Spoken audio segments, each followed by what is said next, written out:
Hey everybody, so I apologise for the no makeup face. I'm going to college today and I usually don't wear makeup.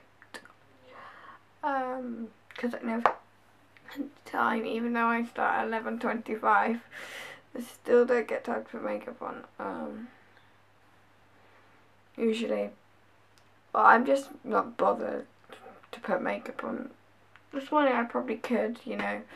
But I wanted to film this video and I didn't want to be in a massive rush, so I thought get this out of the way and done with and do some math homework. Film, rather than put makeup on. Anywho. Today I'm going to be talking to you guys a little bit about my experience of my diagnosis, or how I was diagnosed with diabetes, type 1 diabetes. So I'm just going to be talking a little bit about that, so you guys understand a little bit more about it. If you don't know what it is, the thing, I suggest you watch my other video or look it up on Google or whatever as to what type 1 diabetes is. I have made a video about that now, eventually. So yeah, I'm just going to be talking to you guys a little bit about my experience of the diagnosis. I'm trying to keep this short so I don't have to edit it. So yeah, so let's just start. So I was diagnosed when I was 6 and I was just about to hit my 7th birthday. So if you live in the UK, you will know that there's a half term at the end of May and the beginning of June, which is like a week's holiday in the middle of the term, if you don't know what half term is. And we went to Cornwall for half term. And I remember I think this was when my mum sort of realised there was an issue, because I remember being tired the whole trip, and I specifically remember being on a boat and like drinking water, drinking it, and then I would be finishing like 5 seconds, and I'd be like, Mum, can I have another one? And she'd be like, no, you just drank a whole one. And I'd ask like 3 or 4 bottles of water every hour. I'd be getting through lots of water. And I remember on our way there and back, we needed to stop for the loo, like on the side of the road. I was six, okay? Don't tell me, guys, don't do that. About like 10, 11 times in 4 hours. So yeah, it's usually not that great to be going to the toilet that much, and my mum obviously knew there was a bit of a problem, and she realised that I'd been drinking lots and going to the toilet lots and being very tired. My hair looks so weird. Okay, sorry. And she knew that was a bit of an issue for quite a while. So basically, she went to the doctors, but I refused to go to the doctors with her on her own, explained the symptoms, and the doctor was like, right, we need a urine sample, because generally that's how they do it. And because I wouldn't go in, you know, or they needed to come in, my mum was like, I don't know whether they can do that. I was like, we'll just get a urine sample. So my mum made me wee in a jam jar, which obviously as a 6-year-old I really didn't want to do.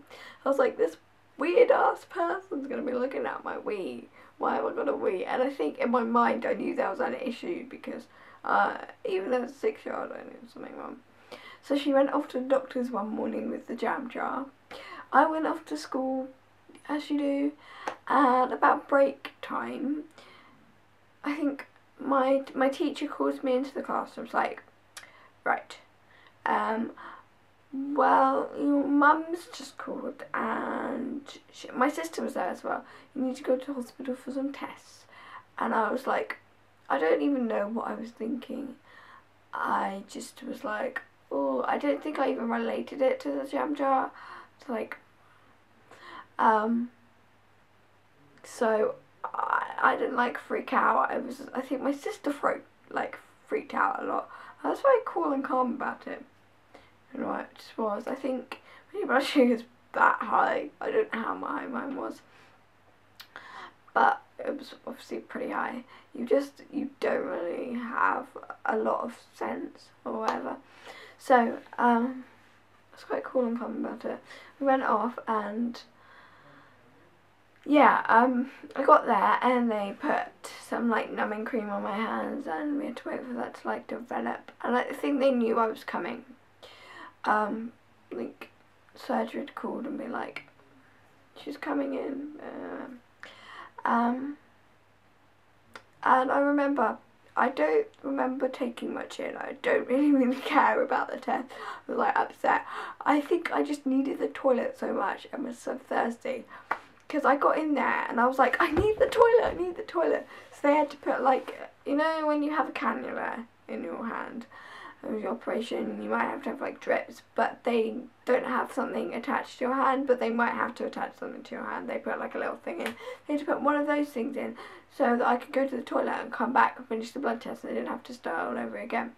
So I went to the toilet, came back and they finished the blood test.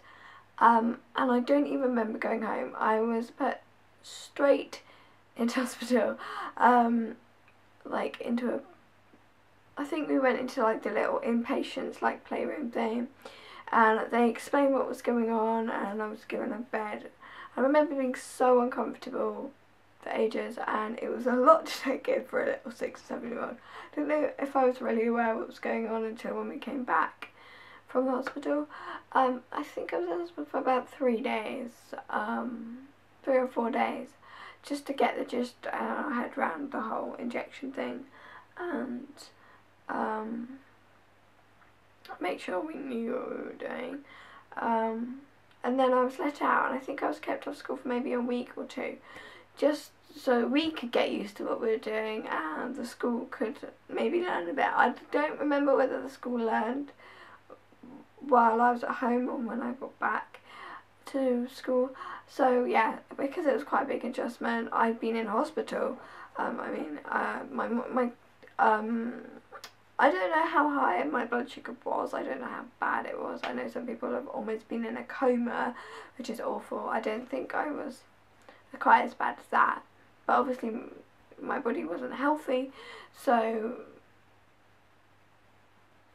I needed monitoring at home just to make sure nothing really went wrong. So my mum could get used to doing my insulin. And then I went back to school and blah blah blah. Yeah, I don't really know. I don't know. I was only 6, so I don't really remember much about it at all. So yeah, and at the time my mum knew somebody had diabetes. I can't remember my mum just like talking about it to me before, so I think she did have some idea that it might be that, but I never ever heard of it, and from that moment onwards my life changed pretty much a lot. And after that, for the first couple of months I went to hospital every week, and then it went to every fortnight, and then it went to every month, and then so on and so forth. And that was it. I was put on two injections a day. Yeah, and not the current scheme I'm on, and so that was very much a very big learning curve for us. I mean, for a long time, every time they wanted to do an injection for me, I'd make a huge fuss, because I didn't realise I'd have to have them so often. I think when I first went in, I realised suddenly that it was twice a day for the rest of my life from now on, but I didn't really understand why I was having an injection, you know. And then when I got home, I read the book and sort of began understanding it. From that point onwards, I think my understanding just shot up. And you understand as you get older and everything. So yeah, I was 6. It was a big deal, but you get used to it. I know anybody who's newly diagnosed might be watching this and might be worried about it. You know, you might not like the injections or the pump or whatever at first, but you get used to it. It becomes a daily part of life. It's just, you've got to work with it and not against it, not hate it, not hate yourself. If you're just positive and you just do it and you get over it, you get used to it. And I know it's still annoying, and annoyance doesn't go away, but you do get used to it. you get used to that annoyance of having it, and it makes you a stronger person.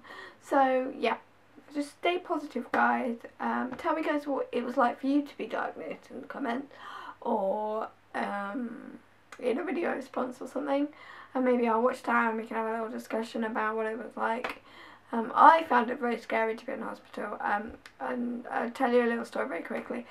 I made my mum stay with me all the time, but I didn't even let her go and sleep in like the adults room, you know, in the children's inpatients, the room that adults can sleep in. She had to stay in the chair, and she went out to speak to my dad, who'd come to see me with Phoebe, my sister,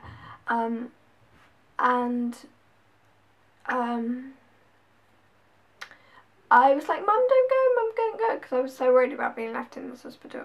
You know, after having just discovered I had diabetes and being in like a completely scary hospital environment, my mum was just walking away from me, and I was like, don't leave me. So she walked off, and I tried to follow her, and they have these like wristbands to put on your wrist to stop you like leaving. And I accidentally set the alarms off because I was trying to follow my mum. So that was an interesting story. But yeah, that was my diagnosis. If you've got any questions about what I've just mentioned, please leave a comment as well. If you have any other general questions, leave a comment. Yeah, and any requests in the down bar as well. So yes, advice videos, I can do those as well if you guys want them. So, although you wouldn't really want to take advice from me, but I don't know, you might. Anyway, that is it for my video, and I will see you guys soon. I don't know what this finger's doing. So, bye.